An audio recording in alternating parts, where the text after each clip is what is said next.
Welcome to the Ad Nauseam podcast, where classical gourmands everywhere can finally get their fill. Join us for a delectable discussion of Greco-Roman civilization stretching from the Minoans and Mycenaeans through the Renaissance and right down to the present. And now, ladies and gentlemen, here are your hosts, Dr. David Noe and Dr. Jeff Winkle.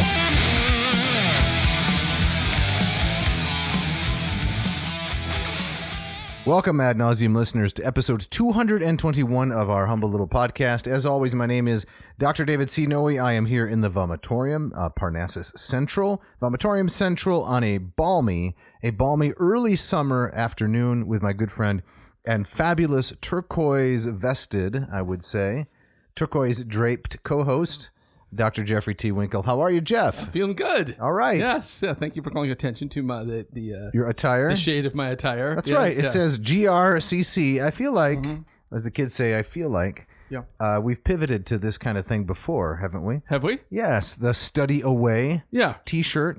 Come to GRCC and go somewhere else. Exactly. Right. Okay. So whatever you do, don't study here. Exactly. Exactly. Yes. And as long as we're commenting on each other's attire, it looks like you have a new Ad Nauseam T-shirt on. No, this is old. Really? Yeah. Oh. It just looks new because it has held up well under the strain. Nice. Of clothing me. It says Quai Nocent Docent. Yep. What do we have on it? We've got Hercules and the Nemean lion. Yeah. Coming to fisticuffs. Yes. Hercules trying to shoot the leg there with some first-rate grappling. Absolutely. Yeah. And well, I appreciate you coming in proper costume. Thank you for the show. You feeling all right? Yeah, I'm loving the balmy weather. I got outside today, took a nice an hour and a half long walk this morning, which was great all around downtown. You perambulated? I perambulated. It was great. Yeah. Stop off for a panino and a espresso somewhere at a nice should have cafe. That would have made it that much better. But no, I did kind of a big loop and nice. And kind of did some stuff around the house. Still celebrating my oldest that just graduated from high school. Congratulations! Which was really, really fun to see last week. But yeah, I'm doing. How are you feeling? I'm doing pretty well. We're gonna run through any gags, any bits like I chalk the wine or here I glow again on my own, or one of those crazy, ridiculous things we've done. Well, I don't have anything prepped. It was kind of my turn, wasn't it? It was your turn, and unless you've got something like a hot improv to drop. No? Okay. I've been workshopping some things. Okay. Last week we had Monet for nothing and Clicks for fees. That's right. Yeah, which was yours from Dire Straits. But we're coming up dry today. We are. And so the fans, if they like that kind of stuff, they're going to have to wait. They're going to have to wait. If they hate that kind of stuff, I just have to ask them, what are they doing listening to this program? Exactly, right. That's what the forward That's what we do. 10-second button is for, exactly. Right? Yeah. Do you ever listen to a podcast or watch a YouTube video at more than one times speed? I don't do that. No. It I know seems wrong in some ways, doesn't it? It does. Because we couldn't do it as kids. No, exactly. Right. It reminds me of I mean, back in graduate school and in the student union, they have these people hawking these speed reading courses. Oh, yes. Right? Yes. Cut your study time in half. Yes, read 8 books in an hour. Right. Have you ever tried that? I think I did try it. I did try it also. I realized very quickly this is not for me. Total fail. And the same thing with listening to a podcast at 1.5 speed. They just sound like chipmunks. No, I agree. Right? So I spent several years, watching various YouTube videos before someone told me, you can speed that up. I had no idea. Yeah. But when you tried the option, you thought... I didn't like it too much. Occasionally I do it. I'll admit I'm not as much of a purist as maybe I ought to be. Right. In other words, if individuals have put effort into presenting the material in a certain way, it might be respectful to, take it as offered. Yeah. Maybe that's a little bit akin to, there's a menu item, since food is the sub-theme of all we do here. There's a menu item when you go to the restaurant, and then you tell them, I want the thing that's on the item, the item that's on the menu. Yeah. But I want everything taken off of it, and I want something completely different. Yeah. Do you ever do anything like that? Of course, all the time. You do a lot of custom ordering? Yes, I do. Really? Oh, wow. Yes, I do. I say I'd like a triple bacon cheeseburger. Yes. But all I want is the bacon, the cheese, and the meat. Oh, I see. And then I have to go through every condiment with them one at a time. So no pickles. No ketchup, no mustard. I think this was covered by my blanket statement no condiments. So just you strip it down to no bread, right? That's correct. You go bread free. I do concede you can put a plate under it. Okay. But that's where I draw the line. That's all I want. You don't have to put it into my extended hands. Yeah. And I'm going to need some silverware or at least a straw. Yeah, So- yeah. Wow. Does this lead to some tense kind of waiter customer interactions? Absolutely it does. Absolutely it does. And speaking about tense interactions, Yeah. the Greeks and the Romans are mixing it up in this chapter of Marrou. Yes, they are. Yeah, and so this is where we get the Greco meets the Roman. That's correct. And they are forever afterwards hyphenated. That's correct. So we're in part 3, right, which is Roman education, chapter 2 of part 3, which is entitled Rome Adopts Greek Education. Yeah. So, Jeff, before we get into the heart of the chapter and the episode, can you give us just a little bit of a preview? What are your initial thoughts on this? If you could summarize it, give us the Grok, the AI takedown. I would comment on some of the things that didn't necessarily surprise me, but really kind of grabbed me as I was kind of revisiting this topic. It was how quickly kind of the Hellenistic world was absorbed by the Romans, and how into the degree to which kind of the Greek language, Greek Right. culture, even places where even the Greeks themselves didn't incorporate into their own education, like art, Right. and architecture. Music. How quickly the Romans just absorbed kind of all of that, and in many ways with very little kind of Latin or Roman pushback against it. No, there is. We'll see that in this chapter, but just kind of how rapidly Hellenism kind of absorbed the empire that conquered it. Absolutely. Yeah. Yeah. What about you? What stood out to you? Right. Well, something that I noticed first in graduate school long ago when I first began thinking about these ideas in any sustained, I wouldn't say organized, but sustained way, was that the Romans, at some level, as we've talked about before, had a deep cultural dishonesty. And they didn't seem to be bothered by it. Yeah. They seem to say, we haven't changed anything. We're still just as conservative and old-fashioned as we always have been, and we're still going to condemn our inferiors, the Greeks, because they have all kinds of problems with luxury and so forth, and we defeated them, so they must be inferior. Right. Meanwhile, we're going to adopt virtually everything they've done. Yeah. And it's just a fascinating kind of psychological problem to consider. Right. No. Yeah. No. Very, very well said. And a very specific thing that also kind of jumped out at me was when Marrou talks about kind of the development of Latin epic, Yes. and some of this poetry, and he makes the argument that a lot of this developed not so much kind of organically, but Right. it was developed as to give the teachers something to talk about. Exactly. And I thought that was absolutely fascinating. It is fantastic. And then once you get guys like Horace and Virgil coming around, what also struck me was how quickly they become canon Exactly. for the Romans. Within Virgil's own lifetime, Yeah. or just shortly thereafter. Right. We're going to teach from this. I remember that quote quite well from Marrou, or at least that section. Homer for the Greeks, Virgil for the Romans, Yeah. and it's a done deal. Hasn't really changed since then. Right. And it reminds me, maybe we can get into this later, but that ongoing conversation about what constitutes a classic. I hear about it when my wife's teaching her English survey. High school English lit, right? Yes, and there's always kind of suggestions of new texts every year.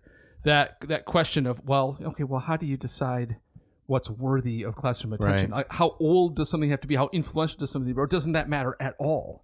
And so that really kind of that struck me as you have Homer being part of the curriculum going way back to the earliest part of Roman education, and then Virgil comes along and he's the new guy, and immediately he's right there alongside Homer, Which is phenomenal. Yeah, really, really interesting. So maybe then, Jeff, without further, to use the German phrase, adieu, Yes. we should get right into the text. Let's do it. Let's read some. Okay. Let's have you read something. All right, I'd like to go to page 242, which is where the chapter begins, and the section is entitled Roman Civilization and Hellenistic Civilization. Now, before I read it, I just want to say, listener, if you're thinking, this theme again, right, this theme again, how the Greeks, though captured by the Romans, then captured the Romans themselves? Yes. I just have to ask you, listener, have you really learned this lesson? Have you really fully imbibed it, right? Yeah. Are you ready for the final exam? If I met you on the street and we were talking things classical, and I just put the question to you, give me a couple paragraph summary of how it is that though the Romans dominated the Greeks militarily, the Greeks dominated the Romans culturally. Yeah. Could you give an adequate answer? Yeah. If they say yes, okay, then skip it. But otherwise, I encourage you to, sit down and stick around. That's correct. Yeah. There's something here for you. Okay, so says Marrou, this was a particular example of the fundamental fact that dominated the whole history of Roman civilization. A genuinely autonomous Italian civilization had no time to grow up because Rome and Italy were snatched up into the civilization of Greece. After running rapidly through the various stages that separated their comparative barbarism from the precocious level of culture reached in Hellas, they showed a remarkable facility of adaptation and quickly assimilated the Hellenistic culture. Just right there. Yeah. I mean, this is interesting too. Do you take Marrou to be suggesting that, let's say that there was some kind of large geographical divide between the boot of Italy and the peninsula of Greece? That, You mean like the Adriatic?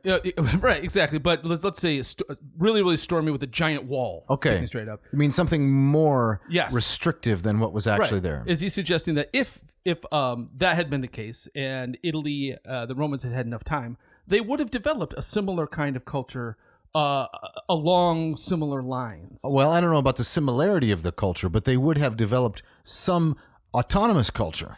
Whether it would have reached the precocious heights of the Greeks, I think he leaves that aside. Yeah. I think his main point is that the geography was such that it just didn't give time for Rome and the Romans to develop something unique to themselves. Yeah, they were just so quickly overwhelmed. It's a fascinating thing to consider, and as he also suggests here too, is that maybe one of the great skills of ancient Roman culture was its ability to adapt. Yes, and to adapt and move forward and to absorb. Right. Yeah. So I have a possible analogy to put out here and see what you think. Maybe the listeners want to chime in as well.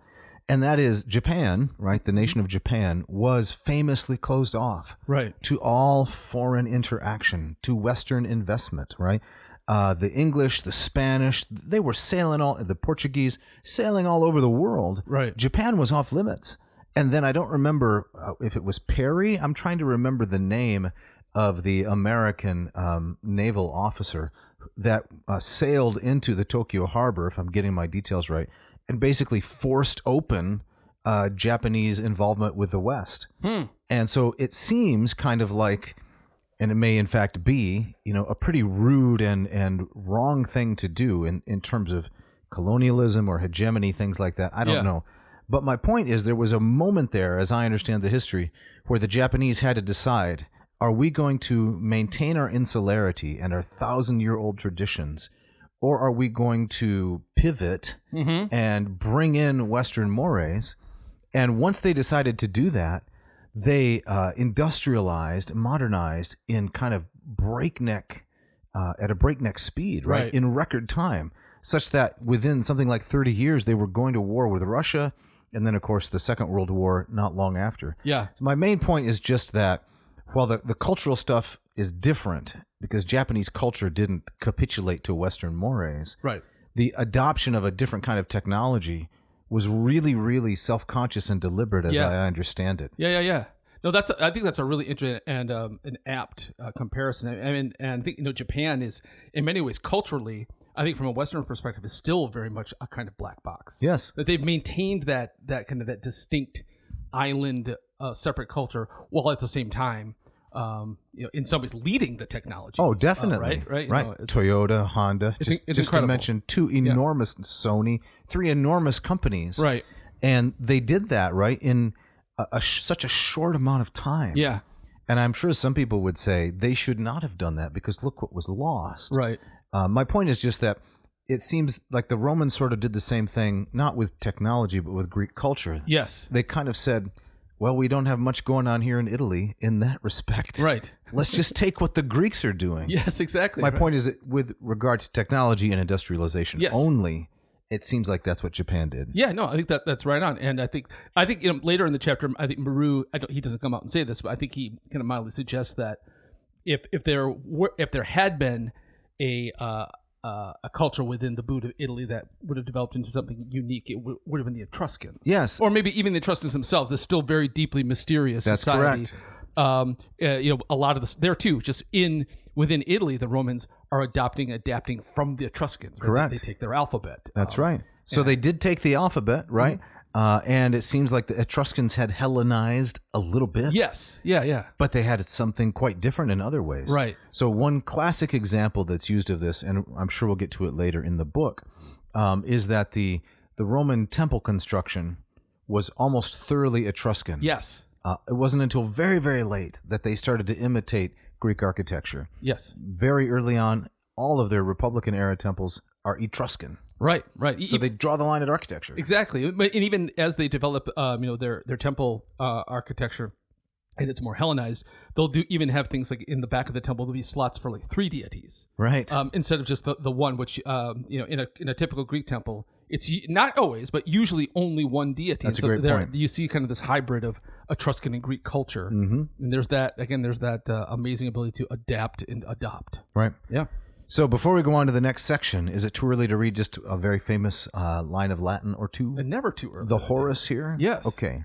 Graecia captifer rum victorem capit et artes intulet agresti latio. So that's a half line. Mm-hmm. But this is the very famous Horatian tag from his second epistle. And Jeff, can you read the translation, please? Yes. Captive Greece took captive her savage conqueror and brought civilization to barbarous Latium. Yeah. Right. So there's Horace writing at the end of the 1st century BC, right? The protege of Maecenas, Augustus's, literary agent. And he puts it out there as close as he can, right? Yeah. And I think we've talked a lot about this on this show. There is this cliche, but I think there's a lot of truth in that, of this Roman inferiority complex, mm-hmm. right? When faced with Hellenism, that they curse it, but they also love it at the same time. And it's one of my favorite things about that line from Horace is that he just kind of comes out and says it. Right.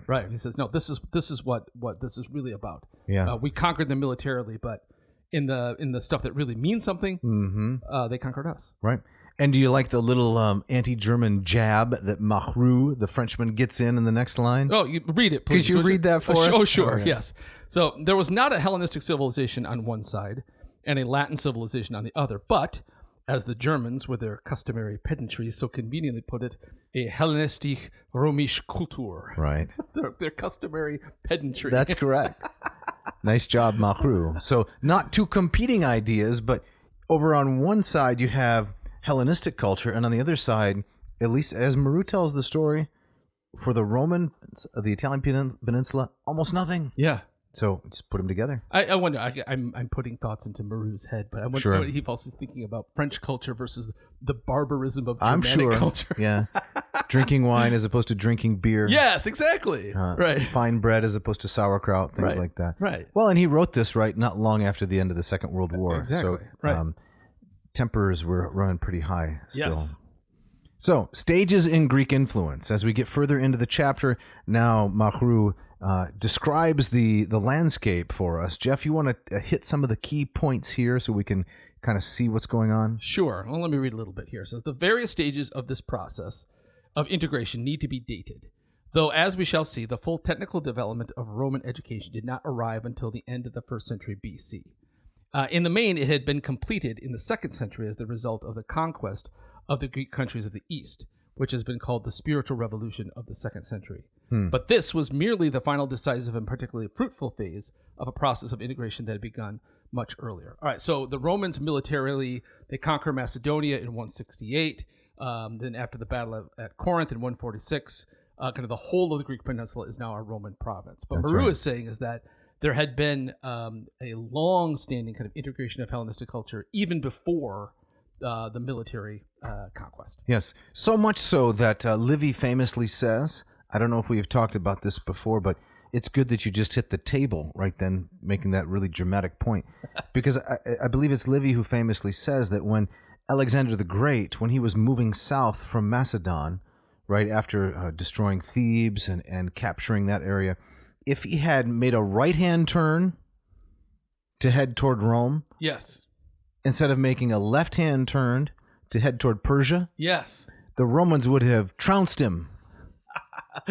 This is Livy's point. Yeah. So it's all because Alexander said, I think I'll go left here. I'll make a lefty and head off toward Persia and the Far East and go all the way to the Indus River, try to get some revenge, right, for what the Greeks did, the Persians did a couple hundred years ago. Right. He made that decision. If he had just turned to the right and headed west toward Italy, he would not have been so famous. Yeah. A little bit of patriotism coming out there. Just a little bit. Right. Yeah, exactly. But it is a fascinating one of those kind of what if That's correct. alt histories. Right? Absolutely. Right. And then on the next page, Marrou makes this really interesting point. You're talking about 243? I'm talking about, on page 243. Okay. I think it's something it's very easy to forget is that, Sicily and a good chunk of the lower boot of Italy were Greek colonies. Absolutely. Right. So it didn't take a military conquest for them to say, oh, this is what you guys got going on over here. It was at their doorstep. That's right. So this is going to be on the final exam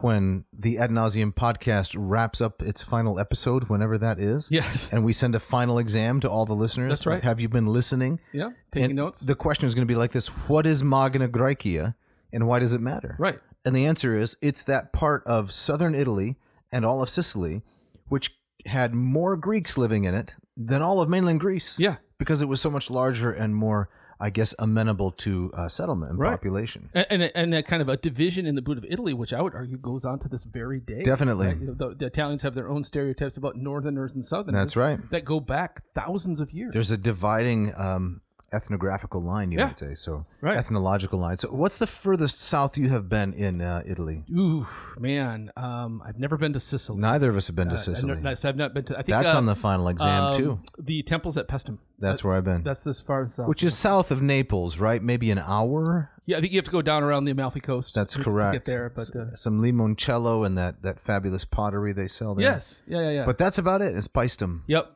For me too.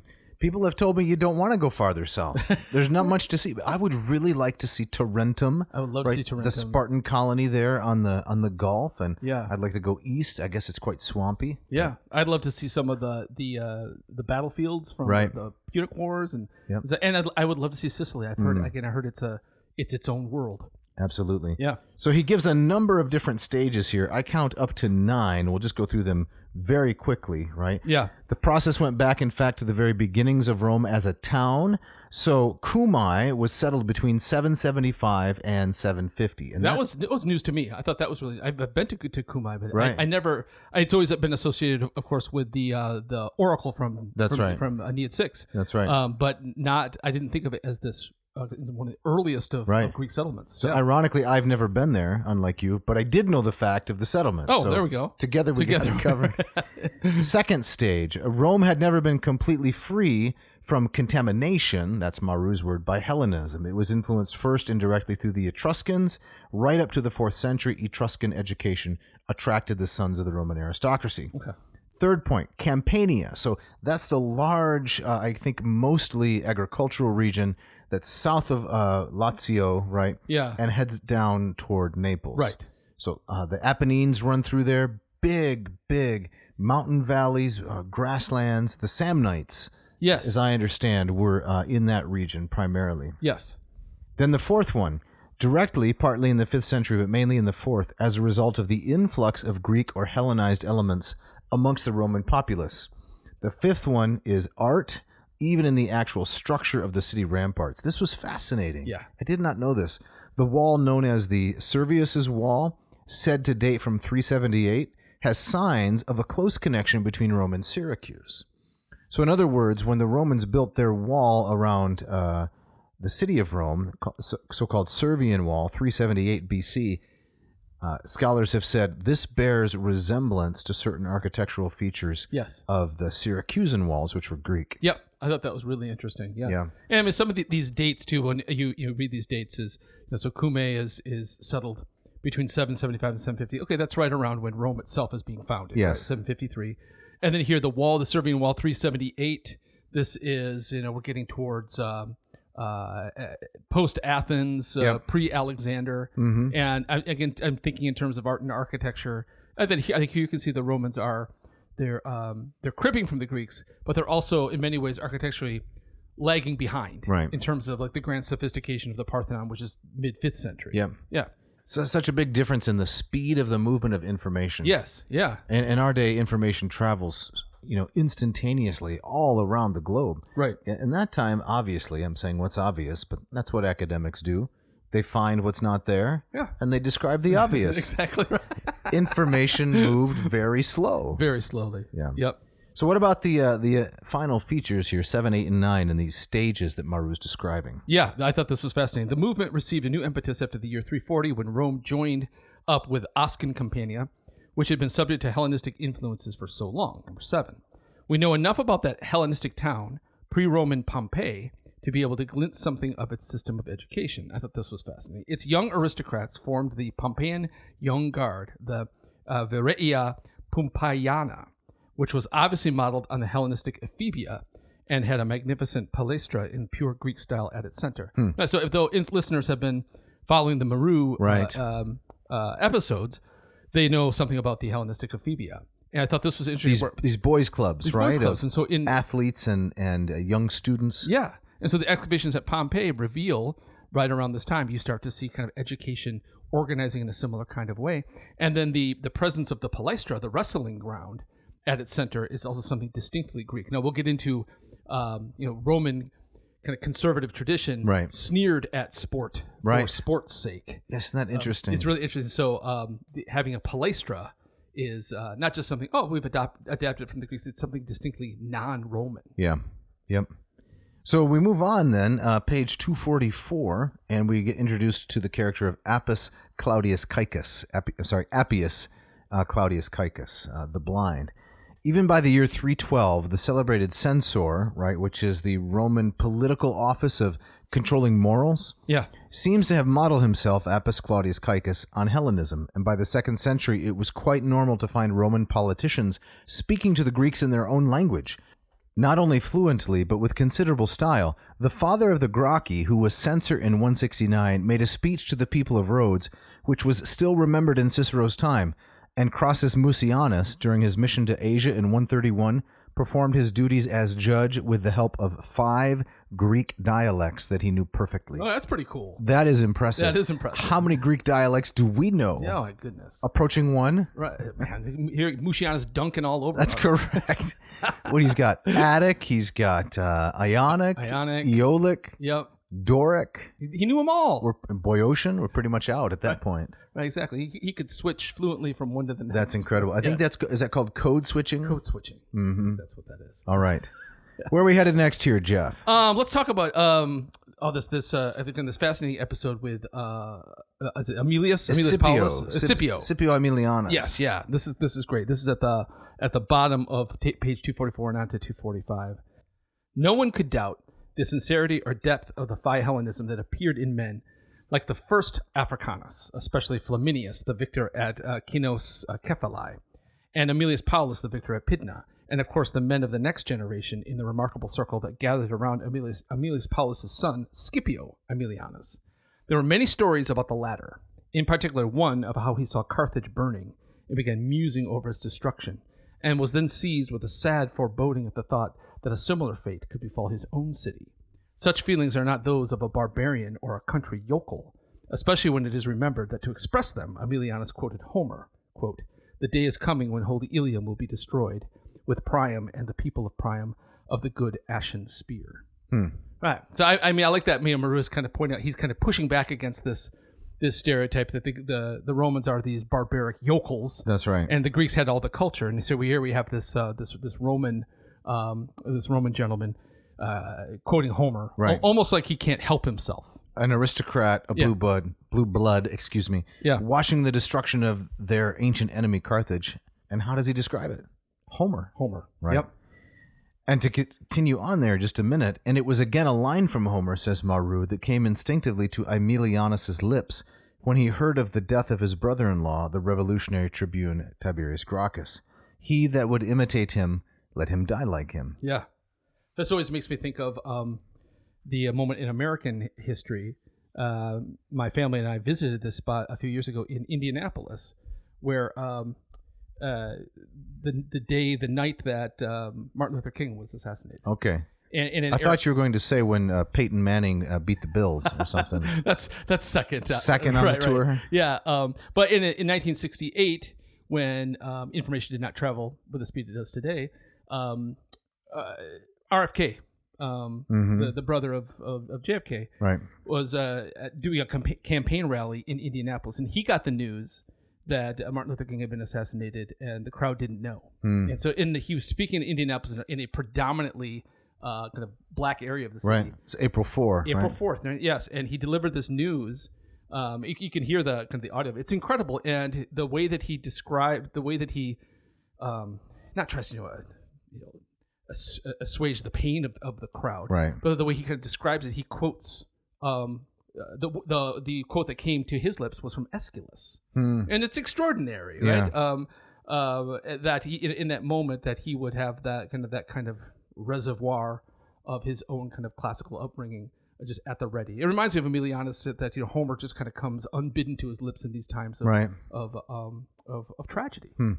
Very occasionally, some memory of Virgil will sneak into my mind at a moment of significant beauty, but I'm not at all claiming I could do the kind of thing that they did. And I don't think ever an actual quotation from Virgil, but just kind of a memory, right? Yeah. But the key to that, of course, is to just spend more time with the author or the poet, right? Right. Because that does happen with things that I'm more familiar with. For example, the scriptural stories, right? And they're beautiful in their way. It's quite different than having Virgil or Homer. Yeah. I mean, the poetic register. Exactly right. With me, it's stupid pop songs. Oh, yeah. You have an example for us? I can't think of something, but I mean, I know there's been times where I've heard a snippet of conversation. I'm reminded of some kind of horrible 80s rock song. There you go. Right? There were no horrible rock songs in the 80s. No, of course, they were all brilliant. That didn't happen until the 1990s. That's right, of course. So to finish up this section on page 246, in actual fact, says Marrou, by the middle of the 2nd century, so we're looking at 150 BC right here, Hellenism had triumphed in Senate circles, not only the half-baked intellectuals, whom Cato had various digs at, but all the most serious-minded people took a pride in being able to speak Greek. Cato himself, this is Cato the censor, who gave his son such pathetic advice to avoid Greek literature and Greek medicine, found it necessary at the end of his life to learn Greek and to read Thucydides and Demosthenes. Perhaps he had not been so ignorant of it as he had tried to make out even earlier. So even Cato. Cato. Sleeping on the ground. That's correct. Right. He is the reactionary. Yeah. Right. What made Rome great was not reading Greek literature. It was fighting and struggling and writing and suffering in a kind of stoic fashion. Yes. But all the while, what's he doing?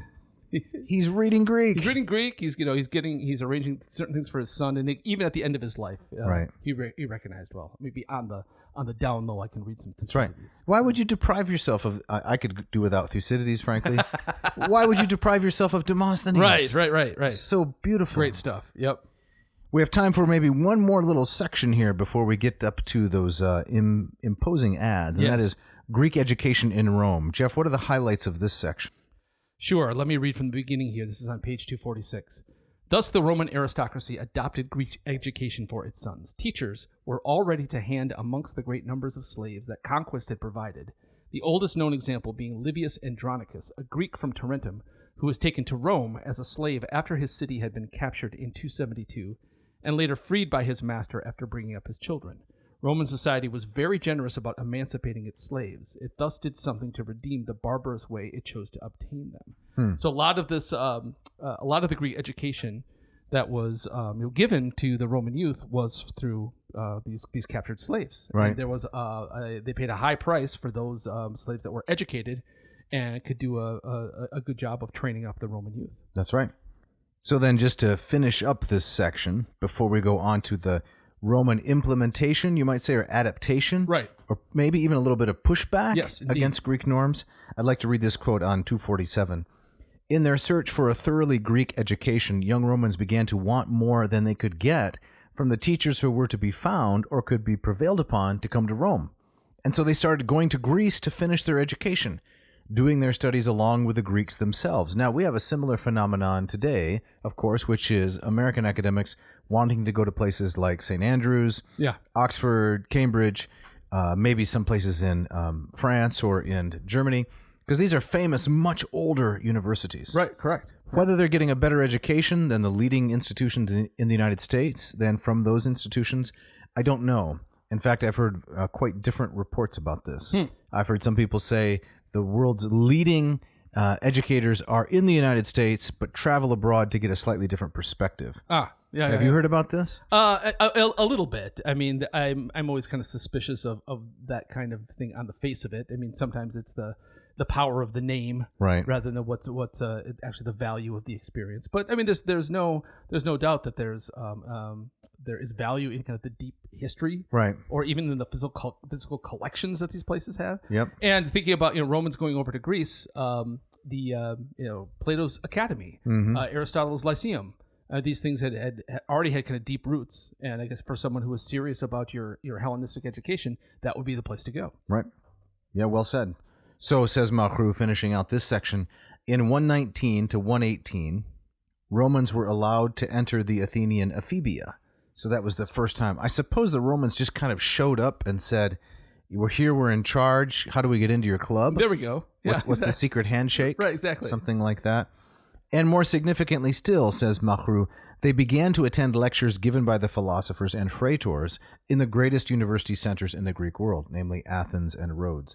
The young Cicero did this, and so did his contemporaries. Yeah. I bet that was a little awkward when the Romans first showed up. I'm sure it was. The Greeks weren't in any place to say, no, you can't come in. Right. But they just kind of elbow their way into the amphitheater and say, carry on. Those are some uncomfortable moments. Right. When you were in the classics department at Calvin, did you ever wander down to the philosophy wing and try to elbow your way into some of those philosophical discussions? No, I would sit at the fringes with my friends and kind of snipe silently. Would you? Right. Yeah. How about you? Would you elbow your way in? I would sometimes do a little bit of elbowing. Yeah. But I would soon grow tired of the amount of insufferability. Well, I wasn't going to say that. Just the amount of energy it would take to maintain one's status as kind of an imposter. Right? I see. I don't really belong here. I should be somewhere else. Right. If I really put in a huge effort, I could probably get by. Yeah. That's very draining. It's very draining. What's it like at CC? CC, I mean, at CC, it's you're in the thinkery department, is that right? Yes, the Department of Language and Thinkery. Right, exactly. We're all just trying to keep our head above water. That's right. I no time for that kind of flummery. I'm sure you don't. No. And speaking of flummery, yes, it's time for the ads.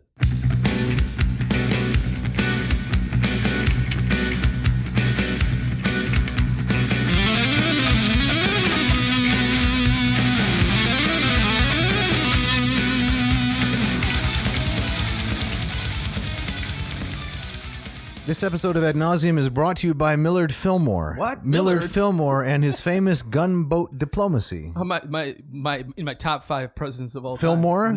No. Thanks to Matthew C. Perry, Commodore Matthew C. Perry, the star of Friends, Japan was eventually opened up to Western trade, whether good or bad. I leave it to you.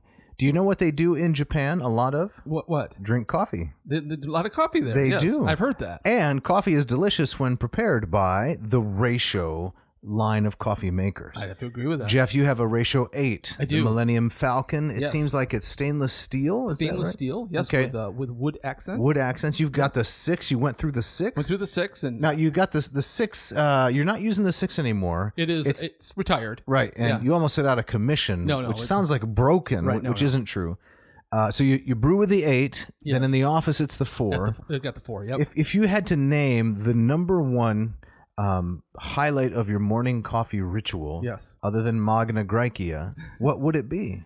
Well, I think it's, I love coming down in the morning. I'm always the first one up in my household. Okay. And in the quiet house, I make my way to the kitchen, have everything ready to go. What I love is just the one-touch simplicity of my Ratio 8. I hit the button, it goes through its stages, and in no time I have this perfect cup of coffee. Wow. It's fantastic. Bloom, Yep. brew, Ready. That's it. Huh. So this first one up in your house, first one out of bed and down and moving around, is this some kind of a Winkle household rule?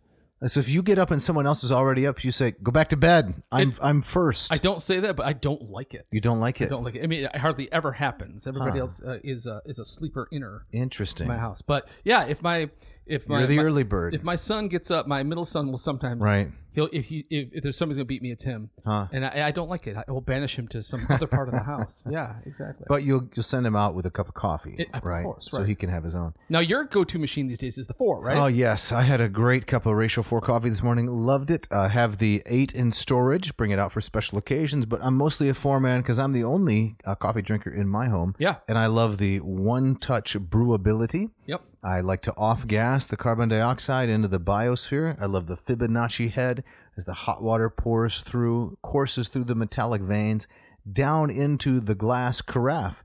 Apparently, microplastics. Did you know this? People are very upset about microplastics. I've heard things. I guess some kinds of plastics, they shed little particles. We're carrying them around in our body now. And right? yes, and then they can mess things up. Yeah. Frankly, I'm much more afraid of macroplastics. some giant poker chip falling on me or something. Yeah, exactly. Yeah, right. But you never hear people talking about the macroplastics. You never hear them talking about macroplastics. However, if you are concerned about that sort of thing, rest assured the Ratio line of coffee makers has none of that. That's right. It's all solid materials whence they are made. So, listener, you want to join the ranks of Millard Fillmore and Jeff Winkle? Go to ratiocoffee.com/ad nauseum. There's a V in ad nauseum. Select the coffee maker you want to claim as your own and put this coupon code in at checkout, ANRatio2026, and you will get $20 off your machine of choice. Check it out. And this episode of Ad Nauseum is also brought to you by Hackett Publishing. Hackett Publishing, this company that has been with our humble little podcast since the very beginning. They took a chance on us, and they're sticking with us. We love these guys. If you go to hackettpublishing.com, that's HACKETT publishing.com, you will be presented with this wonderful, expansive catalog of works across academia. Yes, they are famous for their collection of works from the Greco-Roman era, but from all other corners of academia as well. And as we have talked so often on this podcast, we love Hackett for their attractive packaging, their quality translations, the great scholarship, and perhaps my favorite part, the affordability of the product. So well said, Jeff. Do we have any giveaways right now? We have a giveaway, and we want to also point the listener to the Signature Editions collection. Mm-hmm. So maybe first the giveaway. Okay. And that is send me an email, dave@adnauseum.com. There's a V in Dave and a V in ad nauseum. And enter this subject. I think it's a subject line. That's what we want. Yep. Okay. And the code word is braggart. BRAGGART, braggart, which I think pronounced backward is traggarb. That's right. And you will be then entered into the giveaway for 5 comedies of Plautus and Terence, as translated by Dina Berg and Douglas Parker. Yeah. Yep. If you don't want to enter into the giveaway, you don't want your name entered into the giveaway to grow your lie baby, then you want to check out the Signature Editions collection. The Hackett Signature Editions collection offers premium hardcovers of select titles in the Hackett catalog, featuring Smith-sewn bindings, hardcovers, stamping on the front cover, black satin ribbon marker, acid-free, I had trouble saying that, acid-free 50-pound cream-colored paper, Aristotle's Nicomachean Ethics, Augustine's Confessions, and Nietzsche's On the Genealogy of Morality. These are the 3 that are now available as signature editions, so you can expand your collection. Fantastic. So, and hey, if you have no interest in entering the drawing, or if you have no interest in the signature collection, you're going to want to check out this website and this company anyway. So do yourself a favor, go to hackettpublishing.com, find whatever you want, drop it into the little satchel, and if you use this coupon code, AN2026, AN is an ad nauseum plus the current year, Dave, that gets them 3 amazing things that will get them free shipping. It will get them 20% off their entire order. And what's that third thing? The third thing is the chance to support the podcast, so you can continue to learn and take in the classics and keep them down. This episode of Ad Nauseum is finally brought to you by Della Chelpka. This is the final opportunity you are going to have to score yourself some excellent hand-painted, beautiful art. Della is a professional oil painter creating original work designed for your home and other spaces that matter. If you've been living with a blank wall, or some generic stock photography like Jeff has with his Hampton Courts Inn and Suites collection. It's so depressing. This is a good moment to change that. For a limited time, you can use the code FINAL20 for 20% off any of Della Chelpka's art. So go to Della Chelpka, DellaChelpka, dellachelpka.art to find and collect your own original oil painting. These make remarkable gifts as well. We're going to be closing this down very soon, but you're going to want to check out some of the things that Della has painted and make one of those beautiful paintings your own.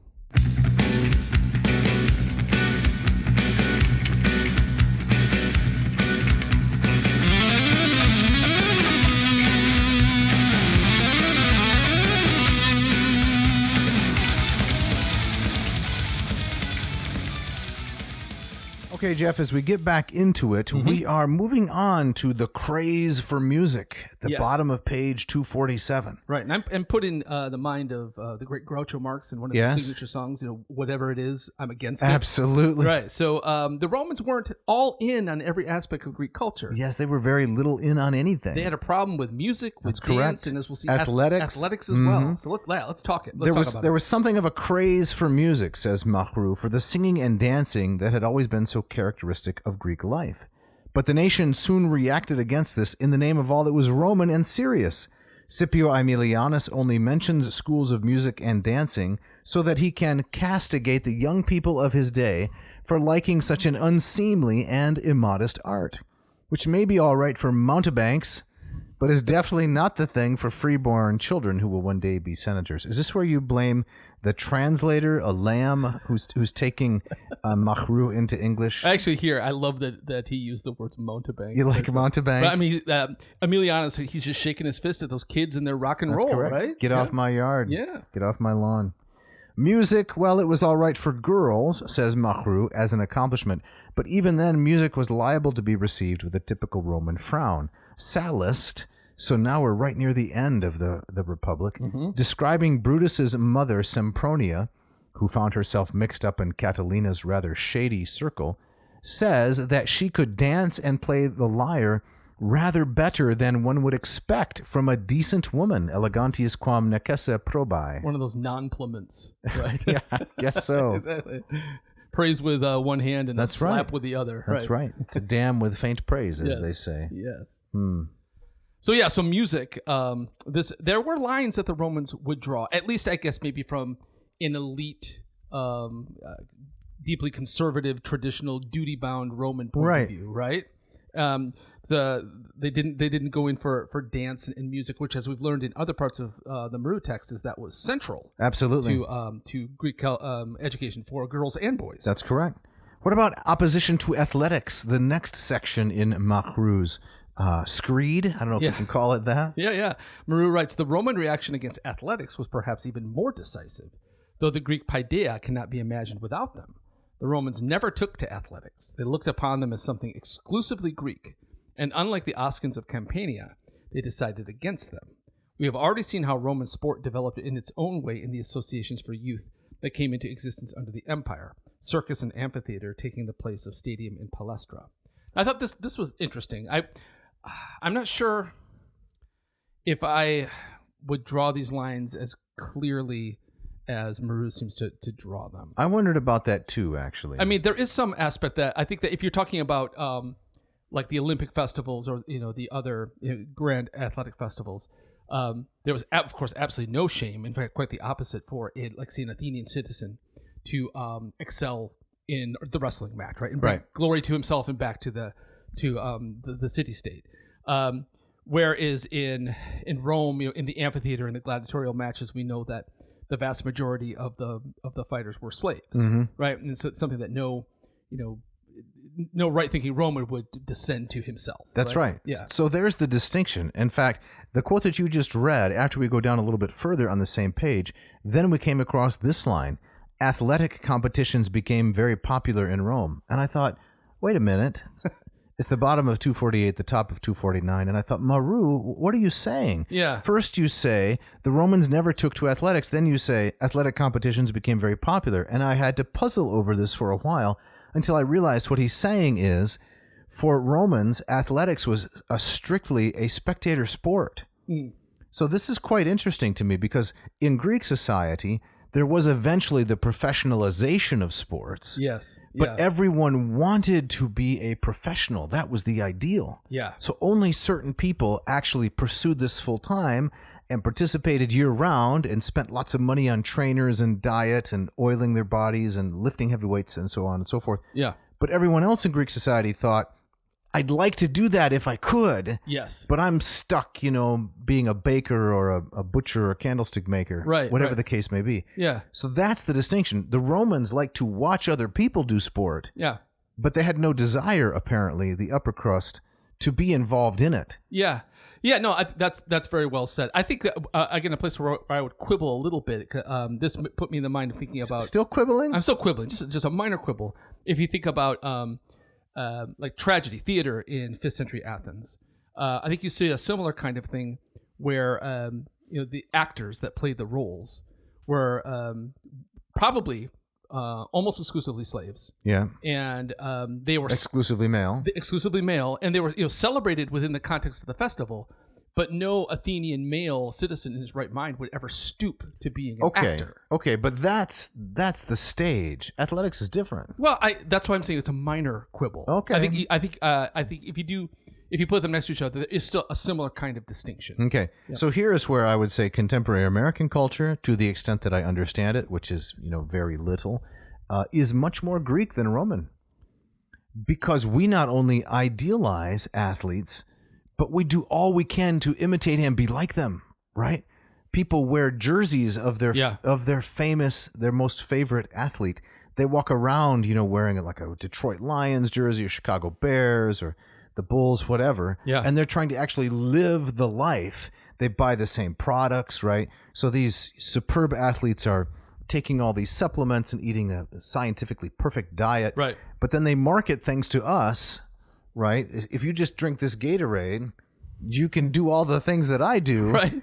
That seems to be much closer to the Greek spirit of athletics, as Marrou presents it. Oh, totally. Yeah. Than the Roman presentation. I think you also see it in these hordes of deluded parents that put their kids in these travel up teams. But the Romans would not do that. No, they would say, at least the upper class ones, they would say, that's for professionals and we'll watch it, but we don't actually desire to live that way. Yeah. It's Roman, not Greek. It's interesting. Part of it, I still don't quite get, because the athletic ideal for the Greeks, which Marrou, describing the Roman point of view, was sport for the sake of sport. Right. It wasn't really. I mean, there was still a military ideal behind it. But that faded. I guess so. That faded during the Hellenistic era. Yeah. And then the professionalization of sports.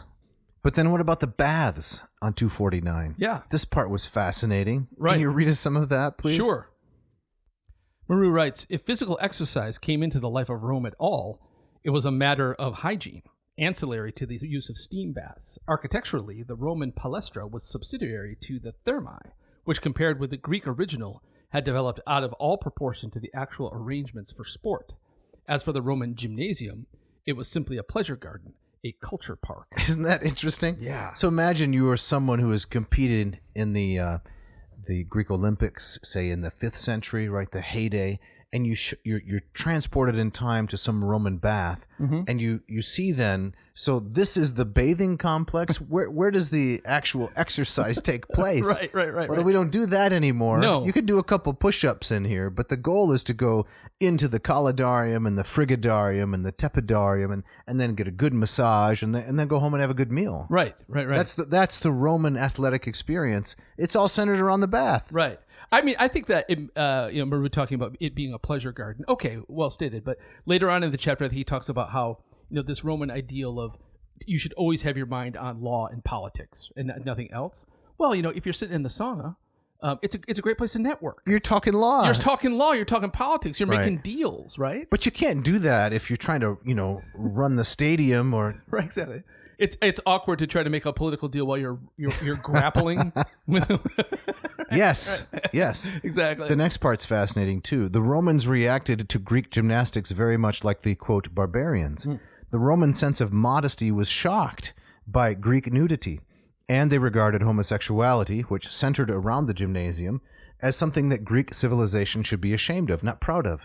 Besides their sound moral principles, says Marrou, Their sense of the deep seriousness of life was opposed to the Greek love of sport, for it seemed to them a purposeless and useless kind of activity. I think that's the key. Yeah. But they didn't apply it to the bath? It's not completely consistent, right? No, because when you see those bathing complexes, as we've seen in Stabia and the baths of Diocletian in Rome itself and many other famous places, the baths in Bath, England, all you would need is just a little bit of hand sanitizer, right? Rub it on your elbows. It doesn't need to be a 3-hour ordeal. Right. But the Romans were deep into this. Yeah. Maybe it was the networking. And the elaborate nature of these complexes. Correct. The baths of Caracalla are like a small town. It's amazing. Yes. I guess it was just for the clubbiness. Yeah. For the elite. And they didn't see that as purposeless. No. But throwing the javelin around, chucking the discus. What's the point? What's the point of this? Right. The long jump. Right. No, I can't. No thanks. Yeah. I can't see it. Yeah. Yeah. And once again, I think you're right in terms of contemporary American culture, Western culture. We're much closer to the Greeks than to the Romans. Mm-hmm. Yeah. So maybe this is a good summary sentence.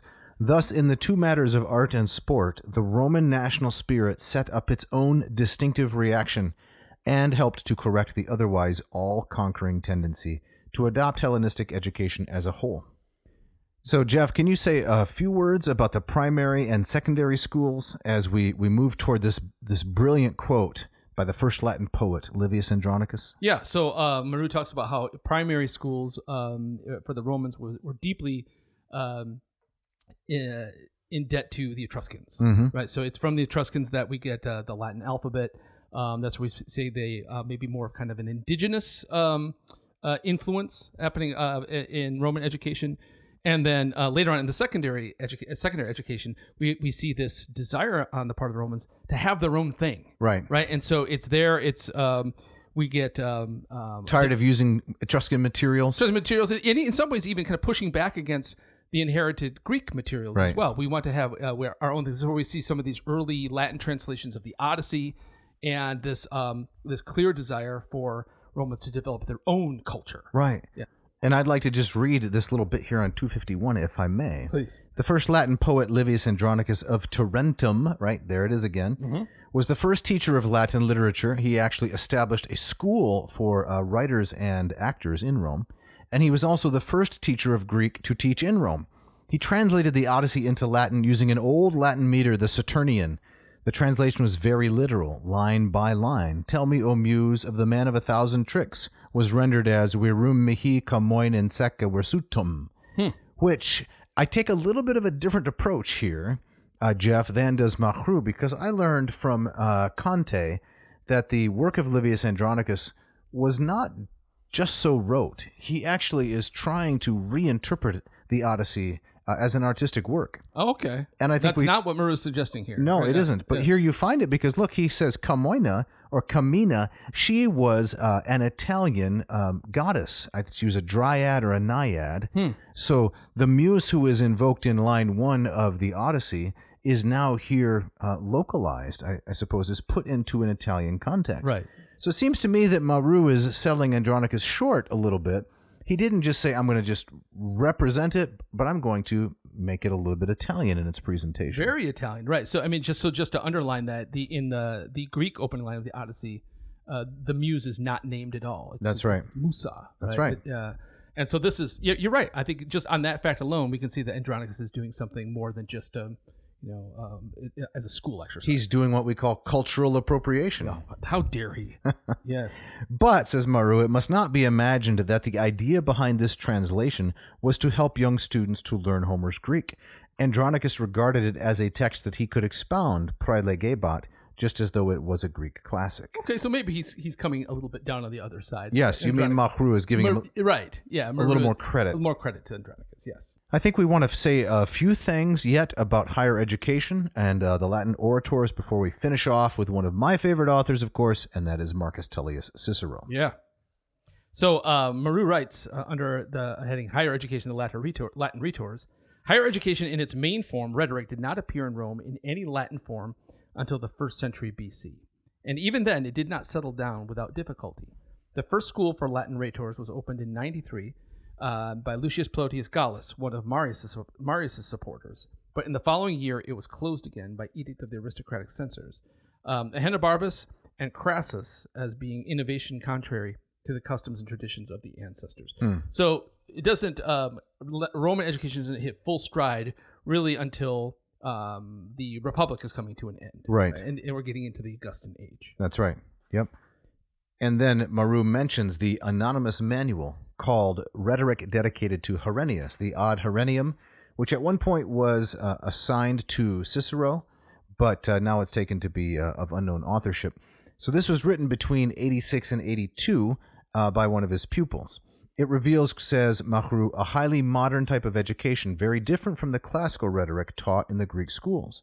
Although it is obviously based on this, especially on Hermogenes, the author dislikes the multiplicity of rules and wishes to bring teaching closer to real life. For the traditional subjects for declamation, Orestes and Clytemnestra, he substitutes themes taken from the Roman life of the day, questions of maritime law or the law of inheritance. Above all, discussions on contemporary political issues such as, should the quaestor Capion be convicted for opposing the corn law instituted by the tribune Saturninus? Or should the murder of the tribune Publius Sulpicius, who was killed in 88 on Sulla's orders, be pardoned? Then there were the Senate's deliberations during the Social War, 91 through 88, on whether to grant citizens' rights to the Italians, or the tragic death of Tiberius Gracchus. So I think there you see definitely kind of that Roman tendency towards the practical. Absolutely. Right? So let's not debate on whether Helen was guilty or not. Or, Correct. Can we blame Orestes for murdering his mother? That's right. Let's talk about something that matters right now. That matters. Yeah. That's right. So the Suassorii, right, and the different kinds of declamations, these were entirely, at least by this particular manual, Romanized. Yes. Let's talk about everyday affairs. It's that same kind of reaction to athletics too. I mean, the declaiming about Orestes. What's the point? Yes. Right. So here is where I would say, in line with what we learned from Richard and Tocqueville, Americans are very pragmatic. So we have the kind of pragmatism of the Romans. Yeah. But I would say, I guess we don't extend it to athletics. No, I guess not. And in that sense, we're much more Greek. Yeah. Who doesn't want to be like Mike or LeBron or there whatever? There we go. It is a weird mix. It is. Yeah. The work of Cicero is how our man Marrou ends this chapter. Jeff, take us into it, would you please? I think I'm going to let you take this because Cicero's your guy. You right. You want to start us off with something? Absolutely. I think, Jeff, that this particular point that Marrou makes is quite interesting. He says, quote, from motives that were genuinely patriotic, that is on the part of Cicero, and throughout his long career, this great orator devoted a great deal of effort to the task of ensuring that his art could be pursued in Latin. In the first place, there were his own speeches, which were actual models that young Latins could study and imitate. I think he means young Latin speakers, young Romans. Yes. Imitate far more profitably than the Attic masterpieces. Then there were his treatises, which carried on the work begun by Plotius and his school, by supplying the technical material that made the Greek theorists unnecessary. The early De Inventione, which was simply his master Molan's teaching adapted to Latin, the divisions of rhetoric, and great treatises on aesthetics and history, like the De Oratore, the Brutus, and the Orator. Cicero may have been the very first in this field. We know that he had young disciples to whom he disclosed the secrets of his art, but at least it seems certain that from the time of Augustus, rhetoric was taught in Latin as well as in Greek. So instant classics. Exactly. Right? And then this underlines the detail that I learned early on is that in Cicero's hands, Latin becomes a language that could rival Greek. Absolutely. Right? And so his speeches are immediately used for educational exercises in his own day. But the philosophy that Cicero wrote, less influential, says Marrou. Yep. He says, quote, there was never any Latin school of philosophy, no doubt because there were only a few people keen enough not to be put off by the preliminary difficulty of the language. Okay. I'm not sure what he means. I don't think Cicero would agree with that assessment. Yeah. His entire project was to make it easy to discuss Greek philosophy, or at least make it pleasant in the Latin tongue. And I think he succeeded. Yeah, without doubt. Yep. The last 2 points we have here are science remains Greek, and then Roman medicine. Could you summarize this second to last paragraph just to give the listener a complete idea of this Hellenization? Right. So he says that for Romans don't really distinguish themselves in terms of medicine and science really until fairly late in the game. Yes. Right. And so we don't getting kind of distinctly kind of Roman medical thought or science until the 3rd and the 4th century. And Marrou attributes it to the fact that it stands out because the Greek world had started to decline. That's right. Yeah. Maybe just get that last couple sentences because they mentioned the veterinary art. Right. Which I thought was fascinating. Right. So it was only in the late Empire, in the 4th and especially 5th centuries, that medicine and the veterinary art began to be written about in Latin. And even then, it was chiefly a matter of translations from Greek. This late development was a result of a natural social reaction society cannot do without doctors to a phenomenon to which we must now turn our attention, the decline of Greek studies, which was soon followed by the utter neglect of Greek in the West, the characteristic feature of the cultural history of late antiquity. And thus ends the chapter. That's right. Yeah. So as we look forward, I don't know if it will be in 222 or maybe a little bit later on, the characteristic feature of the cultural history of late antiquity. Yeah. So Apuleius and then all the church fathers. Yeah. According to Marrou, the characteristic feature is the utter neglect of Greek in the West. Yeah. That encapsulates it. That's going to be on the final exam as well. Yes. Pay attention. Because that seems like a really salient point. Yeah. Well, Jeff, we should get out of here, should we not? We should. We got to get out of here. I don't think there's anyone banging on the door. No, but it's pretty silent out there it's today. time to go on to greener pastures. It is. But before we go, Dave, tell our listeners how they can learn some Greek, how they can learn some Latin. Okay, well, we have a special deal here offered. We have a new coupon code. So if you are thinking, I'd like to study some Latin this summer, I want to know about Cicero, Livius Andronicus, Terence, Plautus, Virgil, and the whole company, Quintilian, Horace, and all the others that have been mentioned. Go to latinperdiem.com and sign up for your summer project, which is to study Latin with me using the Hans Orberg Lingua Latina Per Se Illustrata. The coupon code is AESTAS, AESTAS, which means Summer. AESTAS 15. Thank you, Jeff. And you will get 15% off just Unit 1 of the Starter Latin course. That's AESTAS 15. You want to sign up for Moss Method? We have another coupon code for you, 10 plus 10PLUS. You might be thinking, how come different percentages for the different languages? I'm just trying to motivate you, and I'm just trying to get ahead. Yeah, just trying to get ahead. Absolutely. Right. Excellent. Jeff, we got some people to thank, do we not? As always, our wonderful engineer, Mishka. Thanks to her for turning this around so quickly and polishing up all the rough edges. Can't thank her enough for her work. Jeff Sheets, that great musician whose blistering leads that you hear in the beginning of the episode, and also the bumper music. What are the names of those songs again? It's Thrill Seeker. Thrill Seeker The and thrill of studying the classics. Yes. And then for the bumper music, it's Rush Hour. Rush Hour. Because we want the listener to rush out Yeah. and patronize our sponsors. There we go. So thank you, Jeff Sheets, for sharing your lovely music with us. Very thankful for that. Jeff, what's on tap for next time? What's on the menu? I think officially it's a TBD. Again, a TBD. We might do a little bit more Marrou, but Yeah. we've got some other things in the Maybe a hopper. little gurgling, something like that. Absolutely. All yeah. right. And hey, if you got a question, you got a comment, you want a shout out, you have an idea, you have a correction, you can write to us. Please write to Dave at adnauseum.com. Don't forget the V. Or Jeff at adnauseum.com. Don't forget the V in ad nauseum.